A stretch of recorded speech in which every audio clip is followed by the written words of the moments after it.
This is Access Ann Arbor.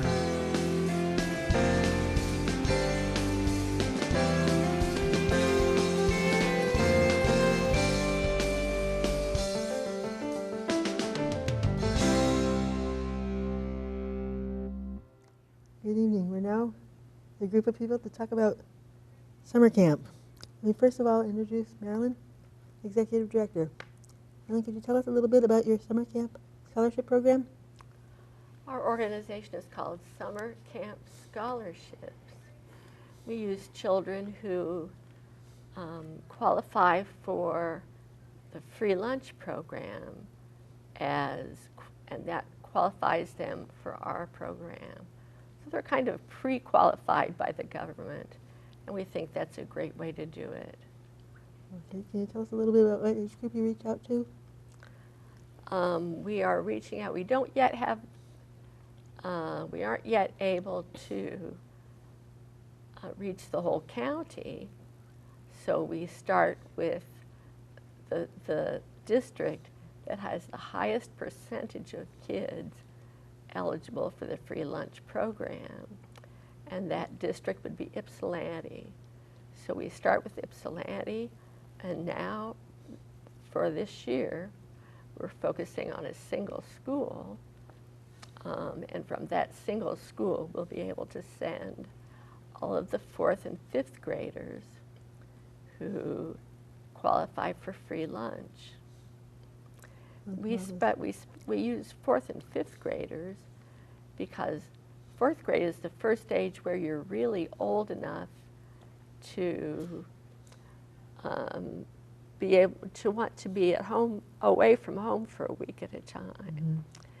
And before that, you're really too young. Mm-hmm. And so 4th graders go for 1 week, and 5th graders go for 2 weeks, because studies show that children should go to camp as many weeks as possible and at as young an age as possible.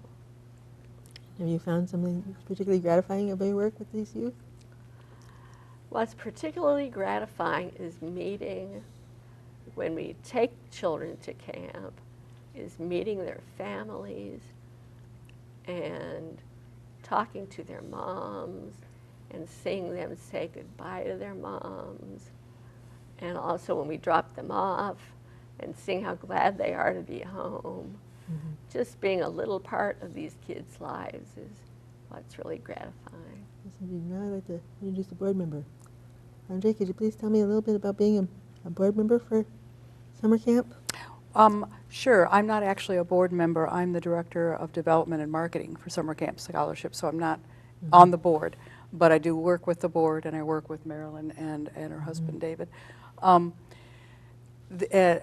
I'm sorry, what was the question? What's gratifying? Yes, indeed. The fact, I think that what drew me to this organization is the fact that we send kids that are also in foster care and that are homeless. Not many organizations do that. It requires a lot of red tape, a lot of different kinds of communication, but these kids then get a chance they wouldn't typically ever get, typically. So it's a good chance for them, and I find that really gratifying to find funding for that, to look for funding for that kind of thing. That's quite exciting. Eric, could you tell me about your role with summer camp scholarships? Well, other than being Marilyn's husband, I'm the treasurer of the organization, so I keep the books and count the money and make sure we don't go over budget. But Marilyn started this organization all on her own, and I didn't really know how I was surprised how quickly she got it going and how it grew to where we're sending so many kids to camp now, 80 or 90 kids every summer, and hoping to do more than 100 this year. And Maryland's got a great system too, as far as having a network of volunteers to work with the families once the kids have signed up to go to camp, to make sure that they get all the paperwork in, make sure they have everything they need in terms of sleeping bags or duffel bags and supplemental clothing. We do everything possible to make sure the kid actually gets to camp in the end. And as Marilyn mentioned, it's great because we have the opportunity. Some kids need extra transportation to get to and from, and we get to take some of them, and meeting the families is just a wonderful experience. Sounds quite exciting. Now, you mentioned camp and outfits and so forth. So you provide sleeping bags and a duffel bag for each youth? Yes, we do. Yeah. So we have a lot of donors, and actually the sleeping bags and duffel bags, lately we've been getting them from the Walmart in Saline, which has been quite generous in giving a really steep discount, and so we'll buy 100 sleeping bags from them and distribute them to the kids, yeah. I understand that Myers also does that for other youth groups, buy sleeping bags Yeah. and tents. I didn't know Believe- about that. Myers has a wonderful history of demographic and outreach and opportunities. Oh, let's go back to excitement with summer camp. Can you tell me some particular activities that they're able to do at camp? Oh. I think one thing that really stands out is these kids are able to go for a ride on a horse. And I remember how nervous I was the first time I rode a horse. And I was amazed at how huge they were. And most of the camps offer that, even if a child hasn't paid for it, they give it to our scholarship campers. There's a chance to have a lake there. They can have a swim. If they already know how to swim, that's good. If they want to learn how to swim while they're there, they can do that. They have the opportunity to choose something that they'd like to specialize in at most camps. And the thing that they want to specialize in is the thing they do in the morning. In the afternoon is less structured. But in the morning, they might specialize in things like arts and crafts, or learning to swim, or learning to going fishing. You have a chance to rock climb or zip line? Yeah.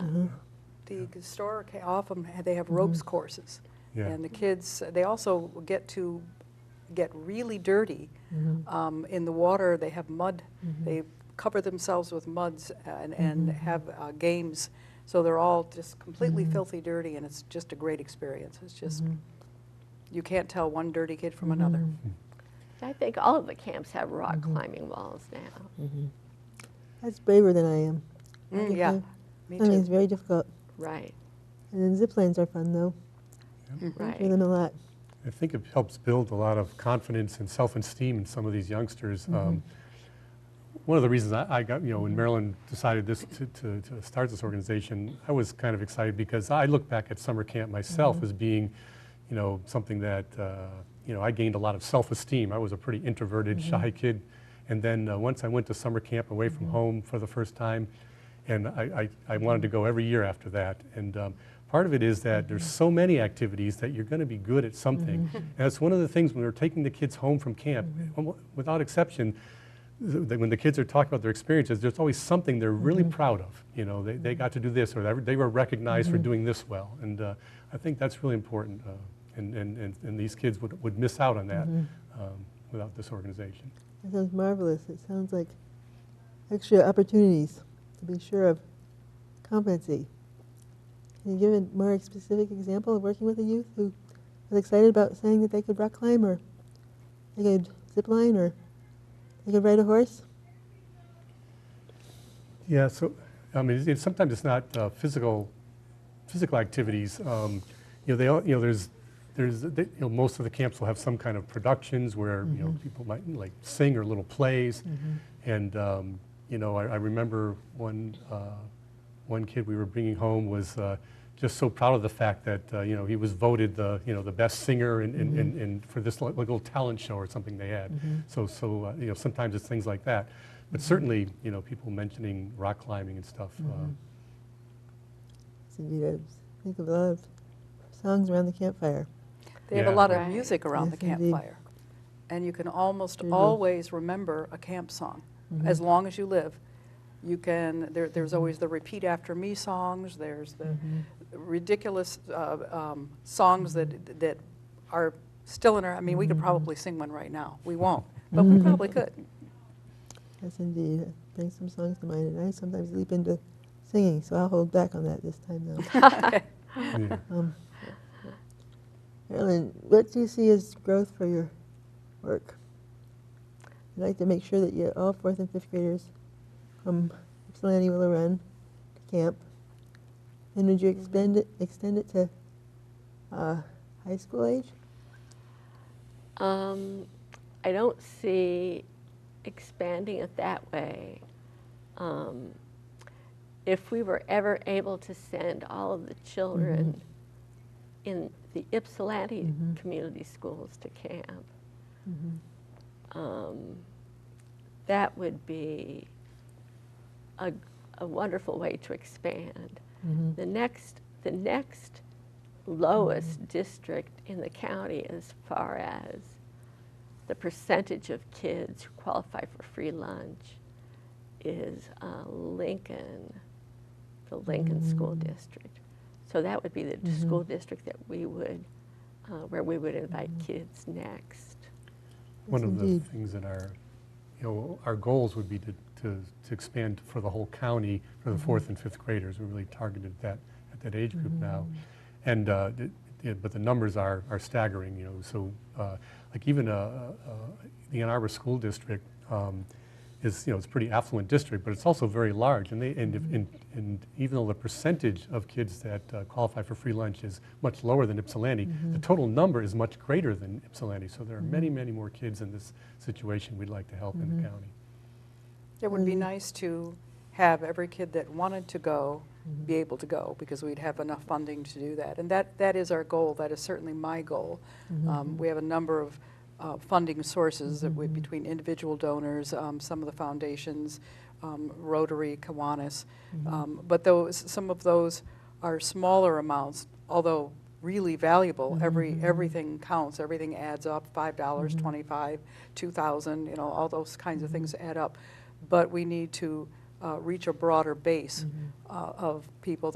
I think we're still fairly unknown. I don't think a lot of people in the community know about us, and that's one of our goals, is to really do a lot of outreach with programs like this from CTN and other groups in the community to let them know who we are and what we're doing. Can you share the website address, please? I'm sorry? If people wanted to get in touch with you, how can they contact you via the website? Yeah. The website is campscholarships.org. Okay. And that's campscholarships.org. And you have a phone number, which I don't remember right now. It's 734-995-2904.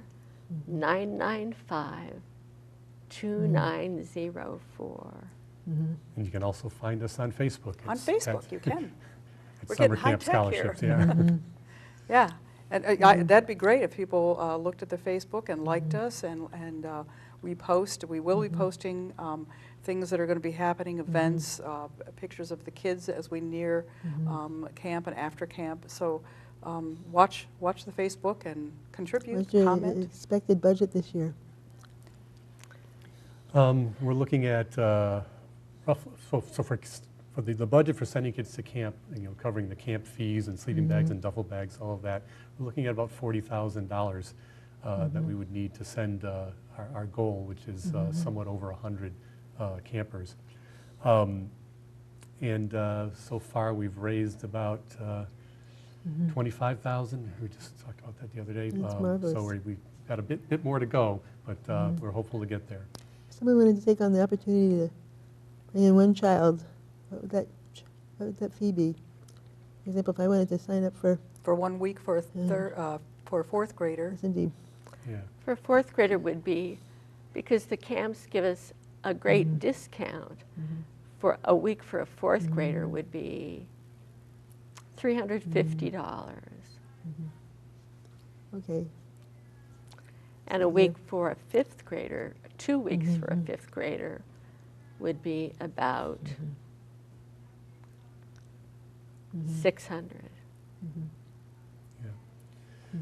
Yeah, the camps are pretty generous, using their own scholarship money or just cutting the fees. We get for our organization, they give us typically about a 40 to 50% discount on the camp fees. Because normally to send someone for 2 weeks of camp would be like $1,000 just for the camp fees, and we're able to do it for, you know, between $500 and $600, including sleeping bag, duffel bag, and all the other things that go along with it. So it sounds like you have a lot of allies to help. You mentioned Rotary and Kiwanis, both of which have a long and treasured history in our community. Can you give an example of something specific that Rotary had done in their outreach with you? I know right now they're in the process of building a playground at Gallup Park that's going to be fully accessible, Really? ready for all of us to participate in.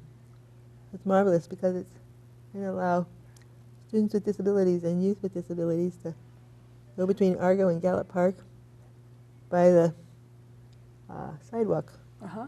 And then Gallup Park would become even more heavily used than it already is. Which really speaks to park opportunities in Ann Arbor. Hmm. The Rotary has taken on full responsibility for developing that park. That's wonderful. Wonderful, Mhm. wonderful. Yeah, they're Indeed. Allows Ann Arbor to become a leader in the state for opportunities for example, if the kids wanted to be involved in minor league baseball, and go throughout the state with every minor league team, in Midland, Traverse City, Kalamazoo, Lansing, and Toledo, they could travel and be welcomed and be assured that everything's accessible. very So good. I've often thought that if we could do opportunity to work with Kellogg Foundation, for example, and follow through on their process where they gave $25,000 to quite a number of cities to ensure that our marinas were accessible and that we had lakefront up in every city where kids could learn how to swim who have disabilities. It's quite remarkable. I didn't know about that. That's very nice. And it's, I also like the opportunities when they do go to these camps. A lot of these kids don't know how to swim when you mention swimming. And to know that they have that opportunity with lifeguards and trained teachers, it's very special. Another reason I got involved with this organization is because both of my kids went to camp, and they went for many years. They went as campers, and then as counselors in training, and then as counselors, and then as a director. And it changed, literally changed their lives. They also worked with, once they were directors, with kids that were on scholarship. And they learned, easily learned as much from those kids that attended camp as the kids, scholarship kids, learned from camp. So it's a really nice partnership when you get these kids that are from neighborhoods and different cultures, whether it's Hispanic, African American, white, doesn't matter. Depending on the neighborhood, they get to work, not work with, but hang out with kids that come from maybe middle class or upper middle class, and they all mix and mingle, and they don't know who each other, what their backgrounds are. They just end up teaching each other things about their lifestyles and about their hopes and goals, and it's a wonderful exchange. There are kids there also from other countries, so you get exposure that you just don't get anywhere else. So another reason that I got involved with the camps is it's just so important that kids experience this. Yes, indeed, it is important. Get to know one another through cross-cultural work. I had an idea a while back of trying to make some money with a Segway business, because I realized that I needed to have $100,000 a year for after care. I didn't have any money saved. I started a business, but it tanked.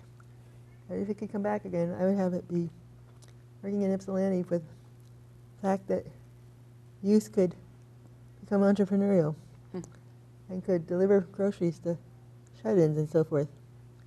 But the problem with that is that it sets people with poverty up for unintended consequences. Because, for example, Ward 2 has sidewalks, but Ward 1, Ward 3 doesn't have sidewalks. So there's a definite correlation between kids with living in poverty who don't have access to sidewalks, which would allow them to walk around the city and be safe, as well as if they could have a Segways to do their business, they could gets with the town on the sidewalks necessary. Mm-hmm. But if they could successfully come up with entrepreneurial opportunities, we could combine groups of people from Detroit and the opportunity to build the segways in Detroit because they have Focus Hope there. The marvelous, long-term, successful nonprofit that allows people to live in that side of Detroit and also work there. Uh-huh. But it's run into some snafus. And it would be neat to see if we could all go from coast to coast in Michigan. So we could take people living with disabilities, people living with coming out of prison.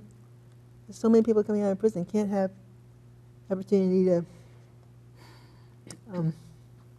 excuse me, this is hard to say. They don't have the opportunity to drive. So they could have access to segways. Maybe they could have an opportunity to expand around the city, as well as they would be the cutting edge of battery use. So they'd be at the forefront of learning that we can do something about our need to get away from gas-powered vehicles. Mm-hmm. If we could slide from Belle Isle up to Porcupine Mountains of the UP, we would also go through every town in between that has a summer festival.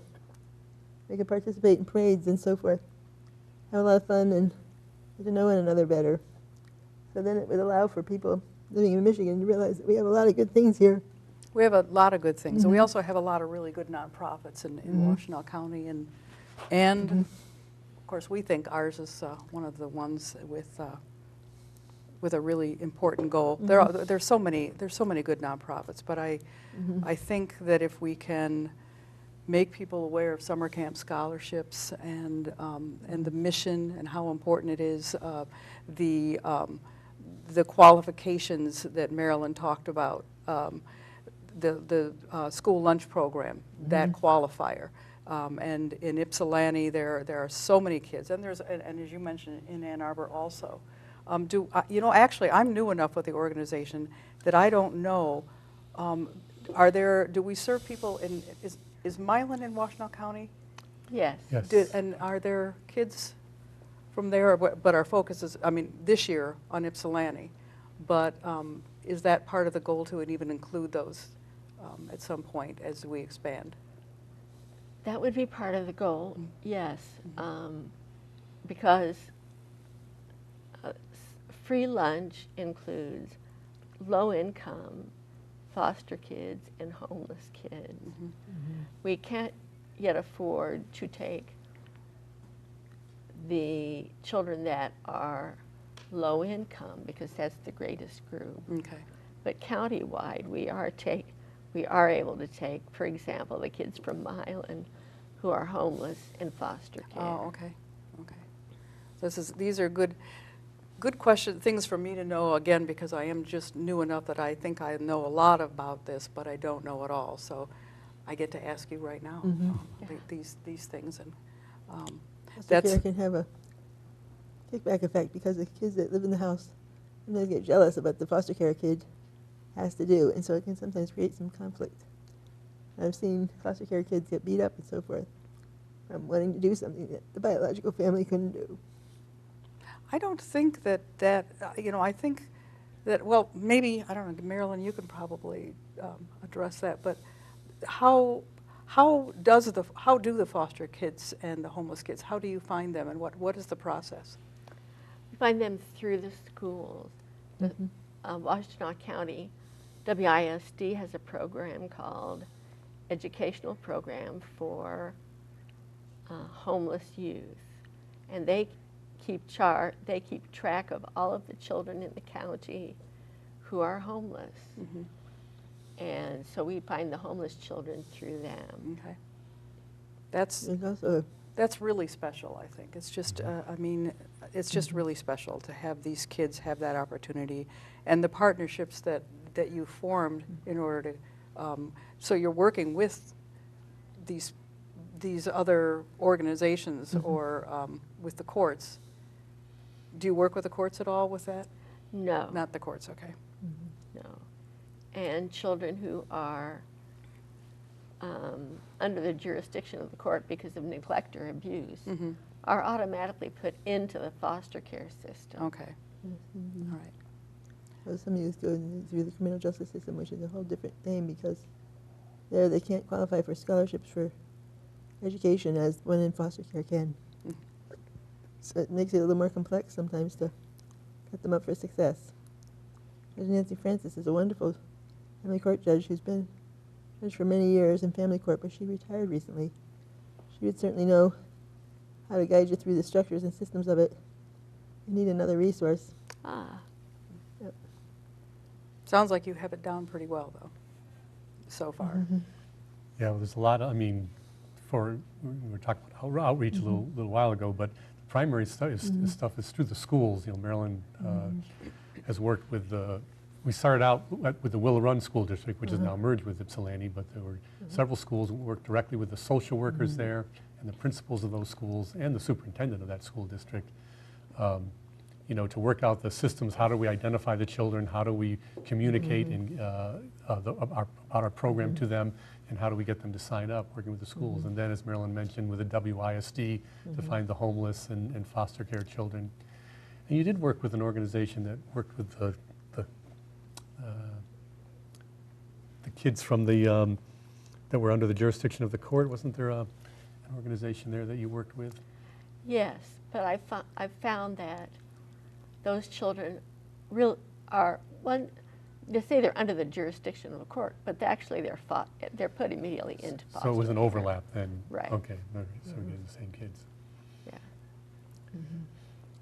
And when you, for instance, Adams School in Ypsilanti, you work with the principal personally, Yes. and then so what is that process like? The principal at Adams School will first send out registration forms to every child who qualifies for free lunch. And then at some point before the deadline, he will set aside a few minutes where every child in the school, every 4th and 5th grader who qualifies, qualifies, they will meet together, and our representative will be there to talk about camp, to show pictures about camp, and to give them more registration forms and encourage them to sign up. And then there will be a parent-teacher conference day when he will give registration form, when the teachers will give registration forms to the appropriate 4th and 5th graders to remind them again to sign up. Because we find that we need to reach out to these kids and their families over and over to get their attention. And then you also have a liaison? Yeah, yes, we have a volunteer liaison program that we find they act as a connection between the family and the camp. Once the family knows where the child is going to camp and when he's going, or when she's going, the liaison makes sure that they have everything they need. Did they get their sleeping bag and duffel bag? Did they get their gift card from Value World for clothes if they asked for one? And is their transportation all set? So I guess one thing I wanted to add to the way we get gratification from is a camp director wrote me this. After he'd had some of our children for the first year, he said, "Thank you again for providing these kids with this opportunity. They inspired our staff last year with their genuine excitement for trying new experiences and learning new skills. I simply love that these kids were able to experience camp like any other kid can do. Well done." So nice. And that's very reassuring that we're on the right track. And you've also, because I've read them, you've had some testimony.